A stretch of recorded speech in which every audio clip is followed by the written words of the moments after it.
project must meet or exceed one of the environmental review thresholds in the MEPA regulations. So this project requires several permits, and it meets several thresholds related to interbasin transfer and expansion of wastewater treatment plants. Also, this is also subject to the environmental justice policy, since project activities are proposed within a mile of designated environmental justice populations. A mandatory EIR is required. So MEPA in this case will be a three-step process. We are currently reviewing the environmental notification form. The comment period ends on September 30th, and a certificate must be issued 10 days later. So that certificate will sort of review the project. It will identify comments and review the comments we received, and then identify analyses and more information that must be provided by the town about the project in a draft environmental impact report. So when the town is ready to finalize that draft EIR, that'll be submitted, and there'll be a 30-day comment period at that point, and then another certificate issued 7 days after the comment period ends. And again, that'll review the comments that were received and identify issues that the town has to address in a final environmental impact report. So again, when the final EIR is submitted, there'll be a comment period.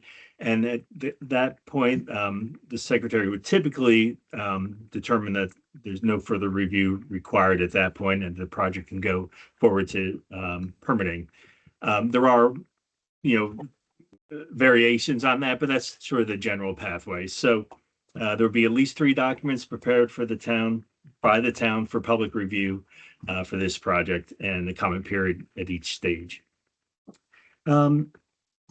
So I think that's all I wanted to really cover at this point. I'll just ask the town then. I guess if anyone has a question about the MEPA process now, you can ask it quickly. There will also be time afterwards.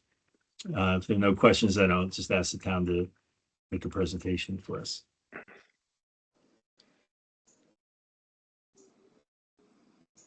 All right, go ahead, Amy or Anastasia. So, hello, everybody. I'm Amy Lowell. I'm the wastewater superintendent for the town of Falmouth, and I am sharing my screen. I'm going to provide a presentation. The presentation is really, can you see my screen? The presentation is an overview of the town's outfall project and the notification form, environmental notification form. I'm going to get started. To start with, for background, why we need an outfall. The most basic point to start with is that Falmouth's coastal ponds are severely degraded, primarily by nitrogen from septic systems. The photo on the left is Perch Pond, which is at the north end of Great Pond in 2022. Photo on the right is of Wacoit Bay. Earlier this year, you can see the algal mats in the bay at that time. The town of Falmouth has 14 state-designated nitrogen-sensitive areas, which are shown in green on the figure on the right. Those are the watersheds to coastal ponds with a nitrogen total maximum daily load limit, or TMDL. The town has submitted notices of intent to apply for watershed permits for all of these nitrogen-sensitive areas. Sewer system expansion will be necessary to meet the total maximum daily load limits and to improve coastal pond water quality. The figure on the right shows the location of our existing wastewater treatment facility, which is here. I'm circling it. It's an orange dot there in West Falmouth. That's our existing wastewater treatment facility. Up here is a small wastewater treatment facility called New Silver Beach Treatment Plant. Totally separate system, not the focus of today. The properties in purple are the sewered properties in Falmouth. So you can see that a small percentage, about 11% of the properties in Falmouth, are connected to the municipal sewer system. The remaining 89% of properties in Falmouth have septic systems. The septic systems are shown by black dots on the figure on your right. Sewering is going to be necessary in these most densely developed areas of town, and I'm pointing to a couple of them here, in particular, in order to meet the TMDLs. So we need to expand our sewers, but sewer system expansion in Falmouth has been limited by treated wastewater discharge capacity. The town has been struggling with effluent discharge options since the 1970s. We built that wastewater treatment plant in West Falmouth in the 80s, and we built open sand beds for discharge to the ground. We have a groundwater discharge permit there. But that is an extremely limited permit due to the potential for down gradient impacts of that discharge. Since 2007, 25 potential land-based sites have been evaluated by the town for treated effluent recharge. And almost all land in Falmouth is upgradient of nitrogen-sensitive estuaries. The green hatched area on this figure is, again, the nitrogen-sensitive areas that are designated by the state, and the red hatched areas are land that is within the watershed to a drinking water source. What we're not showing there is the watersheds to freshwater ponds, but there are many freshwater ponds in Falmouth as well. And as you can see from this figure, most of the land in Falmouth is in the watershed to one of these sensitive water bodies. There's an additional challenge more recently with land-based discharge, which is the state's review of groundwater mounding near ponds and wetlands.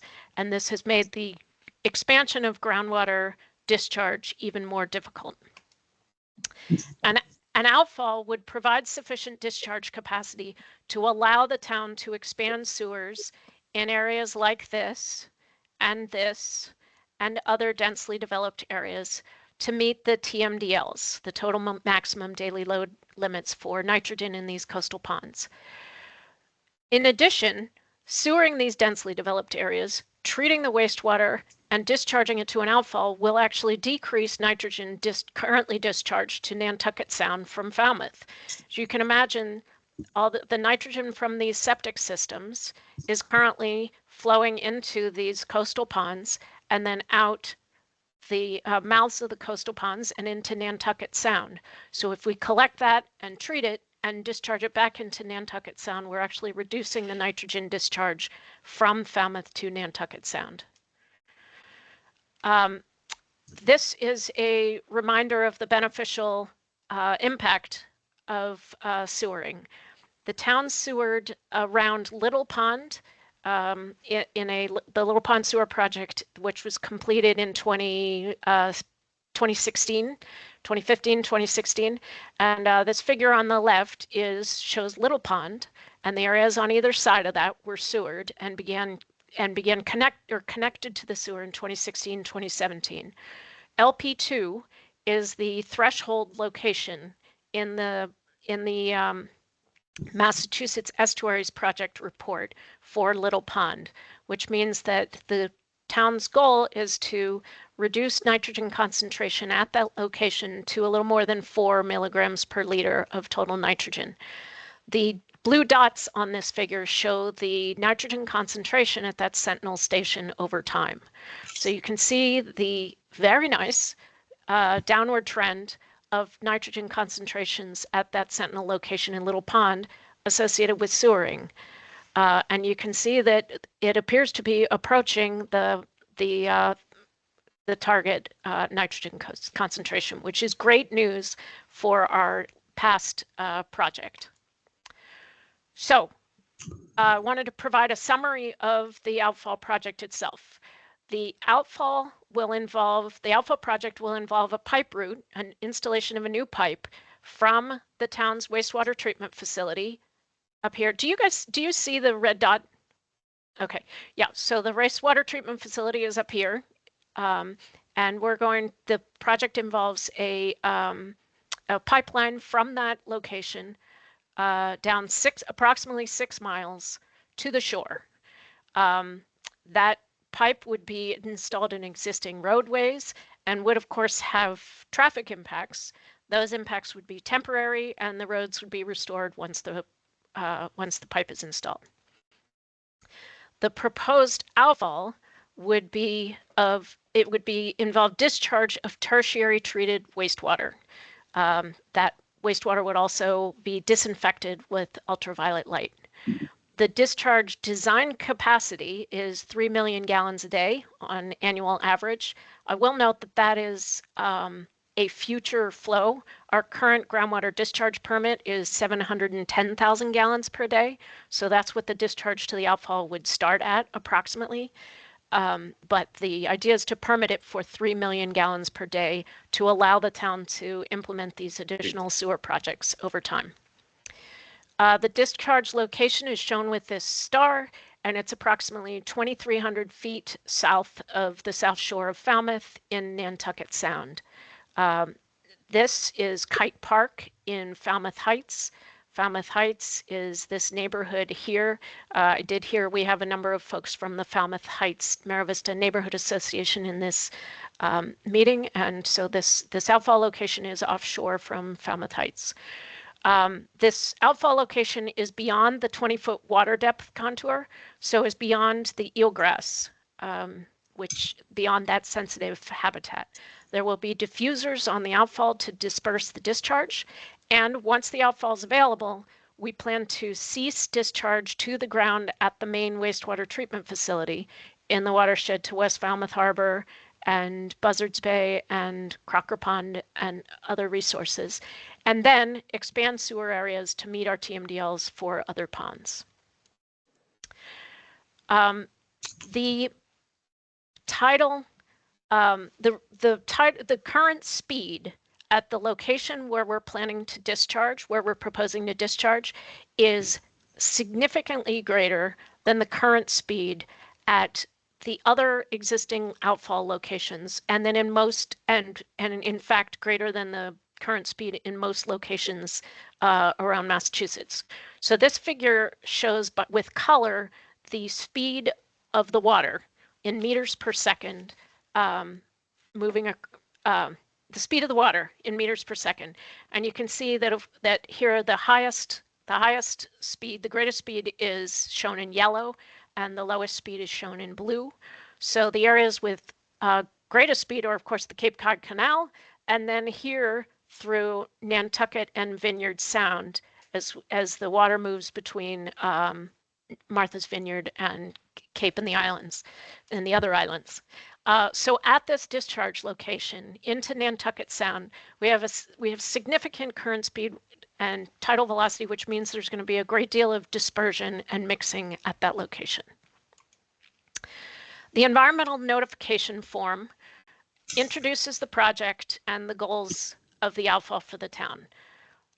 It reviews the background, all the work that the town has done in the past, evaluating discharge sites and evaluating the outfall, and it provides an introduction to the evaluations that have been conducted to date and those that are planned between now and the end of the process to acquire the permits and go through the environmental review process. So, for example, the evaluations include an anti-degradation evaluation, water quality monitoring, benthic and eelgrass surveys, hydrodynamic modeling, an evaluation of a hydrologic evaluation of the aquifer, and fisheries evaluations. The ENF itself doesn't cover all of this in detail, but there are a number of different appendices and attachments to the environmental notification form that provide the work, the data that we've collected to date on these topics and the evaluations that have been conducted to date. The ENF also it provides an introduction to the environmental impact review in the MEPA framework and introduces mitigations for those. So now briefly, I'm going to go through some of those evaluations that are introduced in the ENF. We will be conducting an anti-degradation evaluation that is required for issuance of the surface water discharge permit for the outfall, which is called an NPDS permit. We finalized that anti-degradation evaluation scope of work with the Department of Environmental Protection and the Environmental Protection Agency based on the Massachusetts Surface Water Quality Standards and anti-degradation examples from Massachusetts and other Massachusetts and New England communities. We have now completed a 2-year baseline monitoring program in Nantucket Sound as of this summer. The town's completed 2 benthic surveys in 2024 and another 2 this past summer, and completed multiple eelgrass surveys. Those eelgrass surveys demonstrated that the proposed outfall location is beyond the eelgrass beds. The town is completing the 2nd year of baseline water quality monitoring at several locations in Nantucket Sound. I won't go through all the parameters, but we've been looking at water quality parameters both in the surface and at the bottom, at the appropriate tides, and we're doing that from May through October, depending on the constituents. The town commissioned a study, an evaluation by the United States Geologic Survey. They modeled the effect on the aquifer of discharging to an outfall instead of to land. So to evaluate the impact of an outfall on the Sagamore Lens, which is the drinking water source for Falmouth and several other communities. Overall, the study concluded that the hydrologic response of the water table altitudes and stream flow was relatively small when compared to fluctuations that occur as a result of variations in natural recharge. This report is one of the appendices to the ENF and is much more detailed than I can get into now, but I did want to just show one slide, which is the change associated with scenario 1 covered in that report, which involves sewering south of Route 28 in Falmouth. This is Route 28, and the sewer scenario modeled here was that the town sewered everything south of Route 28, which is an approximation of the town's future sewering plans. It's not exact, but that's approximately the area that the town will be sewering in the future. If under this modeled scenario, this map shows the change in groundwater elevation. And so this outside contour is 0.1 feet of decrease in groundwater mound. That's this line here. And the largest change in groundwater mound is here at the town's wastewater treatment facility, because, as I said, the town's plan is to stop discharging to the groundwater, to the open sand beds at the wastewater treatment facility when the outfall becomes available. So, of course, the mound that is associated with our current treated wastewater discharge would go away once we start discharging to the outfall. And we'd also have a approximately 0.1 foot decrease in water table elevation south of Route 28 because we're eliminating the septic discharge on those peninsulas. The town also completed a marine sediment boring program in the spring of 2025. This is actually not that relevant for the environmental impact review, but it is important for outfall design. It characterized the subsurface soils for design of the outfall directional drilling and indicated that there are, in fact, favorable soils for drilling at this location. We've had an enormous number of meetings over the past couple of years with the relevant regulators. We've had close coordination and appreciate the close coordination with the DEP and CZM in particular throughout. We've also met regularly or a number of times with the Division of Marine Fisheries about shellfish area classifications. We've met with Army Corps of Engineers about the permits for outfall construction. with DEP and EPA about NPDES permits for the surface water discharge, and of course with MEPA about the environmental impact report. And we have ongoing coordination with Department of Conservation and Recreation. Am I saying that? I believe I'm saying that right. Department of Conservation and Recreation regarding the Interbasin Transfer Act. I won't go through all these, but we've had quite a bit of public communication as well. We've had Water Quality Management Committee meetings and select board presentations over the past 3 years. We've spoken at the last couple of Falmouth Heights Mara Vista Neighborhood Association annual meetings and at numerous other meetings in town and online. The MEPA process. So Alex went through this. I'm going to introduce it again here because it's important. And so the ENF was submitted to the state earlier this month, and the public and the regulatory comments are due by September 30th. So by the end of this month. The MEPA certificate is anticipated on October 10th of this year. And that certificate that MEPA produces will scope out the draft environmental impact report. The town plans to issue the draft environmental impact report in early 2026. There will be a public comment period on that draft, and then MEPA will issue another certificate, and then there'll be a final. I'm missing the final EIR. This should have said final EIR late 2026, and then there'd be a certificate that follows that. I did want to reiterate what Alex said, which is that comments that are made in this meeting we are listening to them and we'll take them in, and Alex Trisky with MEPA will listen to them and take them in, but they are not considered official comments on the ENF. If you want a comment responded to, you will need to put it in writing. And the way to do that was noted in the public notice for this process, and the links are on the town website as well.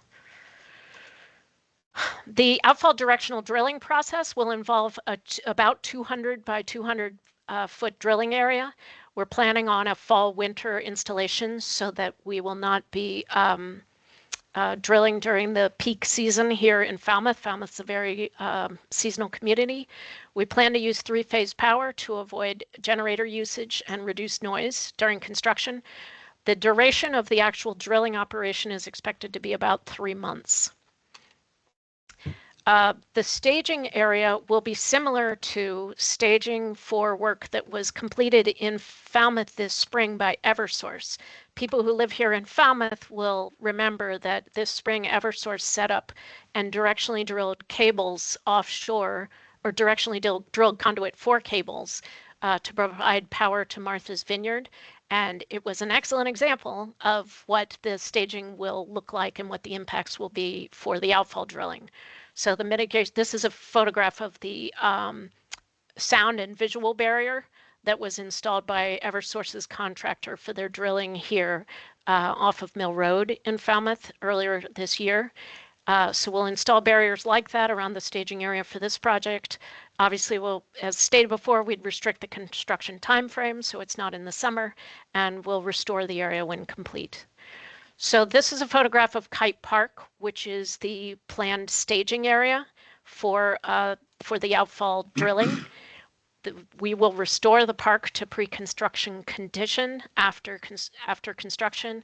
There will be no above-ground structures installed in the park and no vaults or even at-grade structures in the park. So this will be restored to look like this when it's done, as it does now. This is an outline of the project schedule. We're here in beginning of the fall of 2025.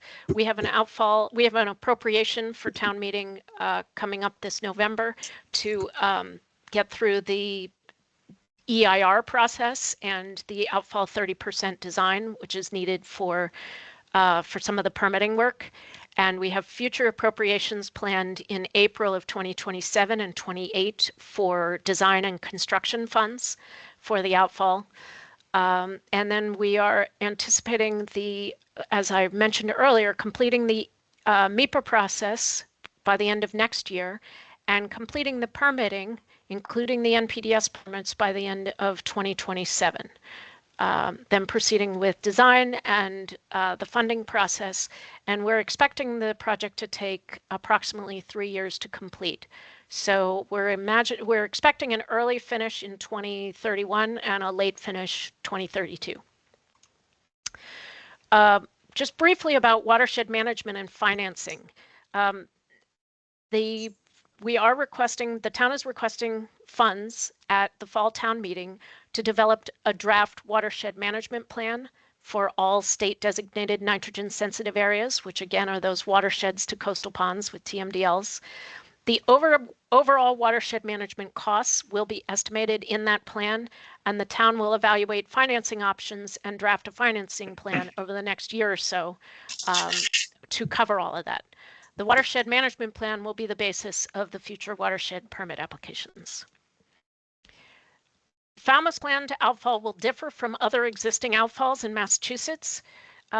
People are familiar with existing outfalls, and I want to reiterate that this one will be different for several main reasons. One is that we will discharge only tertiary treated wastewater with disinfection, whereas historically many of the outfalls have discharged secondary or even only primary treated wastewater. Falmouth does not have and will not have combined sewers. So unlike many legacy outfalls, the town will not have bypass events during storms due to combined sewer. We have an entirely separate stormwater and sewer system here in Falmouth.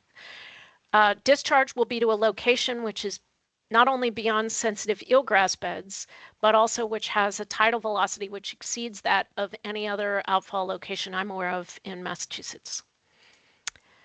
The outfall is a water quality improvement project. Sewering these densely developed South Coast areas and treating the wastewater and discharging to an outfall will improve coastal pond water quality by reducing septic discharge to the coastal ponds. It will avoid all the impacts of treated water discharge to land, and it will decrease the nitrogen discharge to Nantucket Sound. Thank you for putting up with a long presentation. And Alex, do you want to facilitate the discussion? I'll try. Yep. Thanks, Amy. So as I mentioned, this is a pretty informal discussion at this point. So if you have questions, I guess ideally you would raise your virtual hand or just unmute yourself and indicate that you'd like to speak, and we'll try to make sure it's organized and everyone talks one at a time.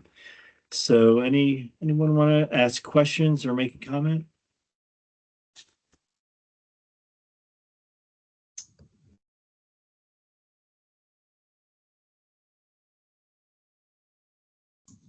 I have one. Amy, you mentioned, I think, that at the park there'd be no above grade structures, but will there be need to be any pump stations or anything along the way?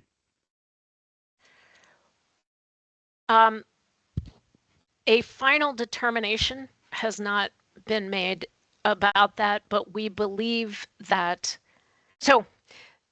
we believe we can, that the wastewater, particularly in the initial years, can flow by gravity from the wastewater treatment plant to the discharge site. We have not initiated design, so we don't have a complete layout and a complete evaluation of that. But if we did need a lift station, the most likely place to put it would be at the wastewater treatment facility, the existing wastewater treatment facility. And most likely that would be at a later date after the outfall flow exceeds the flow that we expect over the next 10, 15 years.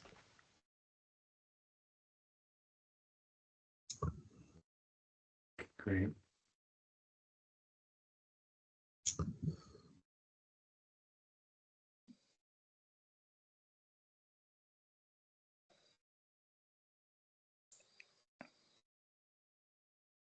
And I guess I'll ask another one. If you could put the picture up again of the park, do you have a sense of sort of how much of that area that you showed there in that photo would be taken up, and what part? Basically, would it be the whole thing or just a part of it, I guess? Taken up by the drilling operations, that is. Can you see the photo now? Yeah. So we do not have a final layout. We have looked at several different ways of laying out the drilling operation, and we certainly have plenty of room at the within the park, and we do not need to take up all of the room in the park. But yeah, we haven't done the final layout. Okay, great.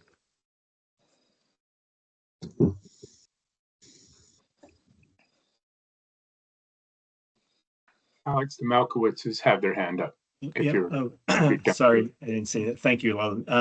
welcome. Go ahead, please, with your question. Ralph and Mary, yeah. Oh, I'm sorry. Can you hear us? Yes. Okay, thank you. So as far as the park goes, I'm trying to understand whether there will be equipment there during the summertime as well. I know you're saying the work's going to be done not during the busy season, but being that it's a kite park, a lot of kites get flown there, etc. I'm hoping, and children playing, etc. So I'm wondering, will there be equipment there also? This is part of my question. During the summertime, springtime, beautiful times that you would be there for kite flying. And also, and related to this, where the kite park is and the outfall pipe will be going, I think it would have to go through, I believe, an area where there's boulders that are sort of holding up the bluff there. So I'm also wondering, and another question, the impact of what that's going to look like, and what's going to happen to those boulders. And I have one other question, but I'll wait until until if you don't mind, if you could answer those questions, please. Sure. So the goal is to conduct the directional drilling in the off season, so not in the summer, and absolutely not goal. We will be doing the drilling off season, and the full intention is to have equipment off of that site before the summer season. Summer season really is a peak 3 months, and that gives us 9 months to complete a 3 or so month drilling operation. So I expect that we can be out of Kite Park during the summer season. As far as boulders, so the what's going to be happening in the park is that we will go out to bid for a contractor that does directional drilling, and that involves they'll go in through an access hole. They'll drill an access hole on land, and then they're going to drill down under the park and under the bluff and under the eelgrass and out to the discharge point. So the drilling will not move or affect the boulders on the bluff. It will be below that. There's going to be a design process that will figure out how deep they have to get in order to avoid how deep they have to get, how quickly to avoid impacts, but that will be a part of the design. So it will be entirely under the bluff and those boulders that you're referring to. Thank you. That's very interesting to hear. If as time goes on and this project continues, if something were to happen, let's say a pipe broke or something happens, I know you're talking about monitoring the water. in many ways, and the land and the beach and so forth. But if something were to happen, then you hear sometimes about things that happen. What would be the process if this is still continuing with 3 million gallons of water a day? That sounds like a great deal of water, which it is. So I'm wondering what would happen. You know, that's something that just is on the back of our minds. So what would be in the pipe? To start with, what's in the pipe is tertiary treated wastewater. It's very highly treated wastewater and disinfected. So you can imagine it as water. And there will be valves along the pipe route at intervals. So if there were to be a break, the town would go out and shut off the valve to stop the flow of the water, just like they do in a water main break. So the pipe that we'll be installing is is HDPE, or high density polyethylene, which is not very susceptible to breaks. It is a flexible, and it's a flexible pipe with no joints. But of course, you know, things can happen. So there are valves along the way to isolate, to stop the flow if there were if there were a break, and then the pipe would be repaired and restored, just like with a water main break. So this is Ralph speaking. When you shut off the valve, where does the water go? It doesn't just stop flowing. So the valve would stop the wastewater at the valve, and we would have to cease discharge until the pipe is repaired. So there would be storage at the wastewater treatment facility for that. The way our treatment plant discharges, it's not a continuous discharge. We have what's called a sequencing batch reactor system. So the wastewater is discharged in batches over time. Okay. I have one other question.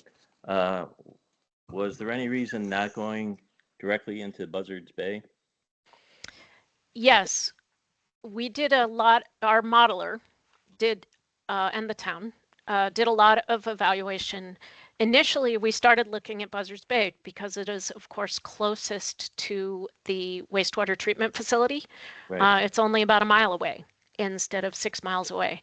But what we learned very quickly, or what we learned, was that the tidal velocities in Buzzards Bay are a fraction of what they are in Nantucket Sound. So you have to go much further offshore to get even close to the same dispersion, and to prevent the treated wastewater from coming back into West Falmouth Harbor. You have to go a long ways offshore to achieve that.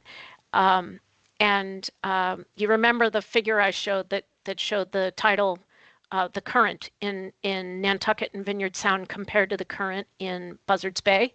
Yep. That's a very significant difference between the two discharge locations. The other thing is, of course, the moraine. To get to a Buzzards Bay outfall location, you'd be drilling through the moraine, not just on land, but underground, underwater. And so there'd be a lot more risk, and therefore financial risk, of drilling in that direction. Mm-hmm. Okay, thank you.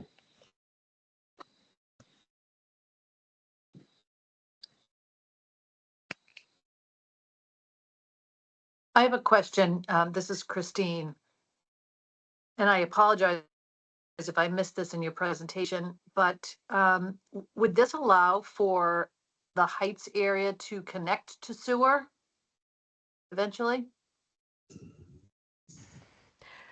So that is a town decision that would come at a later date.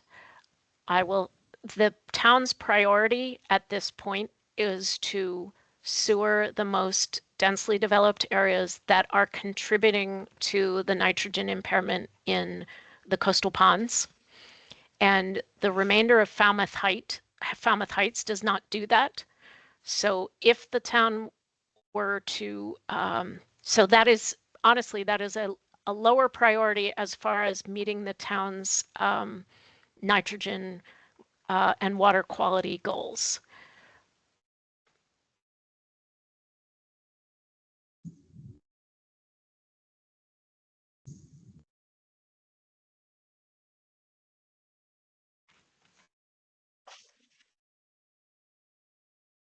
This is Alex Trisk again. Before I forget, I will put my email address in the chat for those of you who want to follow up with questions or just send comments to me by email. So you have that easily. And I would just say that these are great questions. They are things we would expect the town to provide more details about in the draft EIR and final EIR. So for example, the duration of construction, what kind of activities happen, what area of the park, what are the hours, what kind of noise and other impacts would be associated with that kind of construction. So this is exactly the kind of thing for that if you comment now or don't comment, but either way, if you take a look at the draft EIR, especially those kind of details will start to be provided by the town about this project.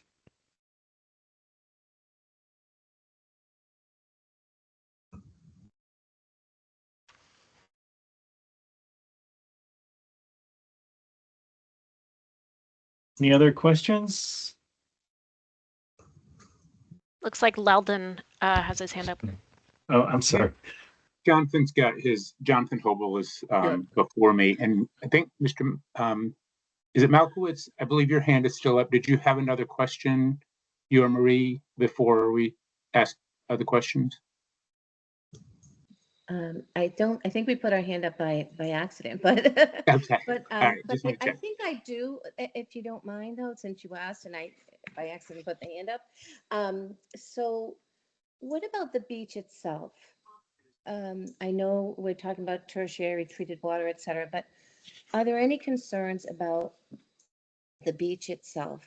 People swimming there, you know, I know you're talking about Nantucket Sound, but just the beach itself, the whole beautiful area there. Are there concerns, impact concerns about that? And I know you've done a great deal of research. I appreciate everybody's work, but I just worry about the beach itself. Thank you. It's a good question, an important question. And the answer is no, we do not envision impact on the beach at all. The tidal flow in Nantucket Sound is east-west, very strongly east-west.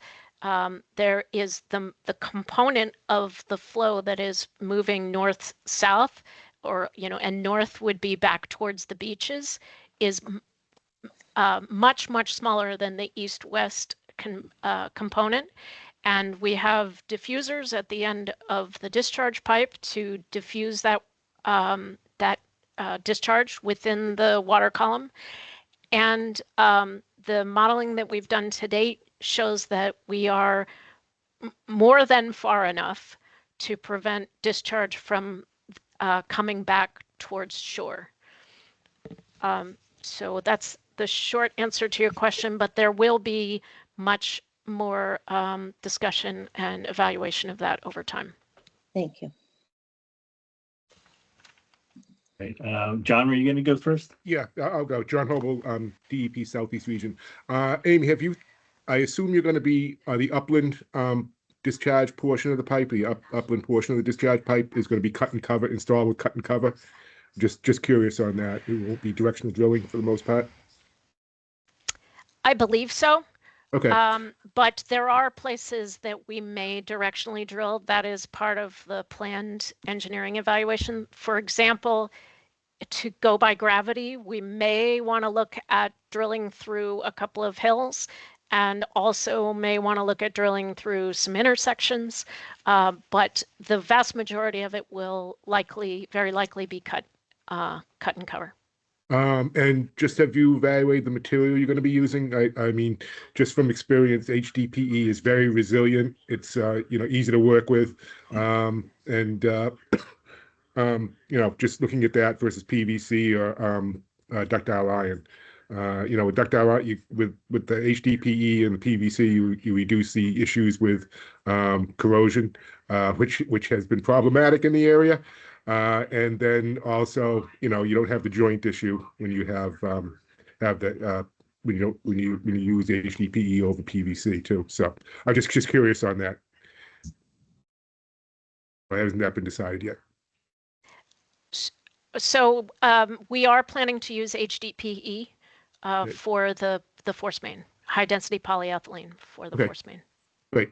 Thank you. And Melvin? Hi, Amy. I was talking to a couple of people today as we were preparing for this meeting, and a question came up I was wondering about. So, as you know, we've coordinated quite a bit over the last several months on this project. And that, as you stated, the goal of the project is to improve coastal water quality by having the discharge, offshore, and that you've stated that it would be treated, to tertiary levels. So I know that one of the reasons earlier in the project, not that you mentioned this necessarily tonight, but was that the discharge in the location of groundwater, the current discharges to groundwater, in the western part of Falmouth, has a significant amount of nitrogen laden groundwater that is, slowly making its way to the coast, I believe. And that one of the reasons why additional groundwater discharges were not selected or not proposed is the concerns about continuing to negatively impact those coastal waters, the marshes and creeks and ponds and so forth between, there in the coastal portion of West Falmouth. Okay. So the question I have is, was there consideration given to discharging tertiary treated water to the ground in Western Falmouth? And would that alleviate that concern about, this sort of continued load of pollutants, including nitrogen, negatively impacting those coastal waters? And if my question isn't clear, I'd be happy to try to clear it up.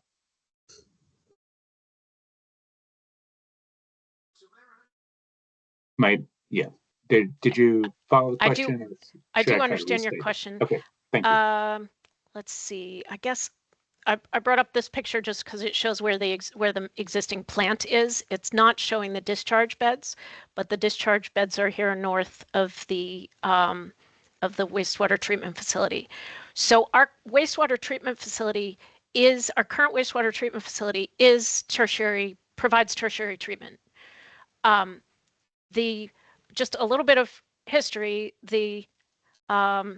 when the plant was built in the 1980s, it was not a tertiary treatment plant.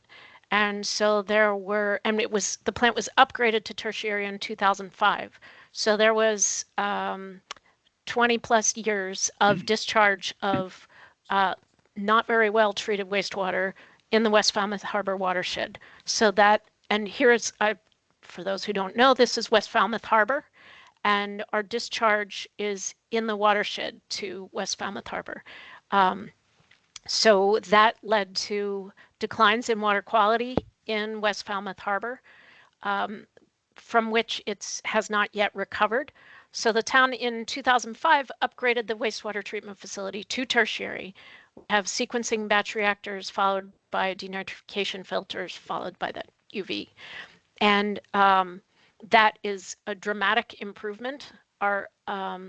We remove approximately 94% of the nitrogen from the wastewater, but there's still 6% of the nitrogen left in the wastewater. And that wastewater is coming from these other sewered areas.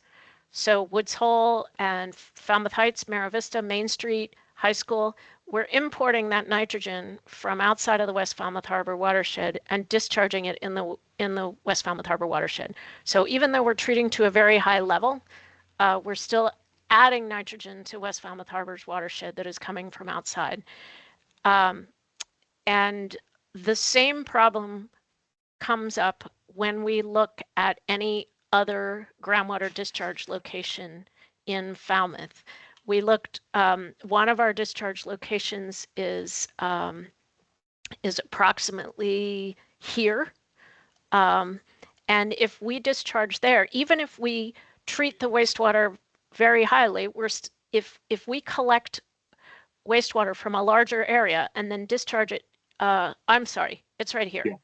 Even if we collect the treated wastewater and treat it very well, if we discharge it back here, we're increasing the nitrogen load that we are adding back into Great Pond, and we have to offset that with more sewering. And the same with any other site is that it's in the watershed to a coastal pond, which can't take any more nitrogen. Sorry, that's a long answer, but does it really answer your helpful. question? Yeah, that's a great answer. I mean, very helpful answer to the question. And so you're saying that you're already, the nitrogen load is already problematic because it's importing nitrogen into the West Falmouth watersheds and the other watershed you just showed. As the sewering increased, that load would get greater, even though the water was treated to a tertiary level. And you'd have the problem, in addition, you'd have the problem of trying to get that much water into the ground, which was we're discovering to be problematic elsewhere on the Cape where we're doing work. So we have not had that much trouble getting water into the ground. We have more discharge capacity hydraulically than we have permitted by a long shot because we're limited based on nitrogen. Okay. So, I mean, yes, you do ultimately get to a physical hydraulic issue as well, but our primary limiting factor everywhere is nitrogen. Thank you. Thank you very much. Thank you.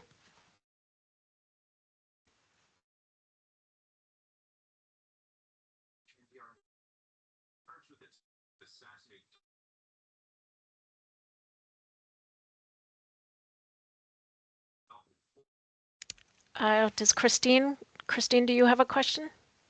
Yes, just one more. Thank you. So in terms of the drilling process, we've lived in another town that had blasting locally and so affected foundations of homes. And I don't know if this drilling that close to homes in the area, is that going to affect, do you think, any foundations, any vibrations or have any problems? No. So we do not plan, there's no blasting planned. Right. Yeah. And so we did do the soil boring work, which confirmed what we believe due to what information was already out there, which is that that area, Kite Park, and the soil below it and the soil offshore is very sandy. We're dealing with very sandy soils. And so the drilling operation is expected to be relatively smooth, and we don't expect anything like blasting. Even if they did encounter rock, it would not be the blasting type work that you're imagining, but we do expect the drilling operation to be smooth there. Okay, great. Thank you. Thank you.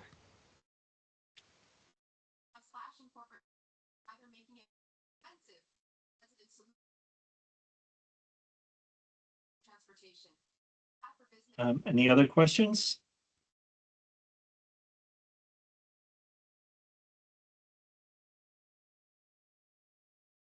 All right. Well, I guess we'll finish in that case. Thanks everyone for attending tonight, and please do contact me or send me comments contact me if you have any questions or send me your comments by the 30th. And I guess that's it for now. So thanks again. Thanks, Amy, for the presentation. Thank And you. Good night, everyone. Thank you. Good night. Thank you. Good night. Thank you. Good night.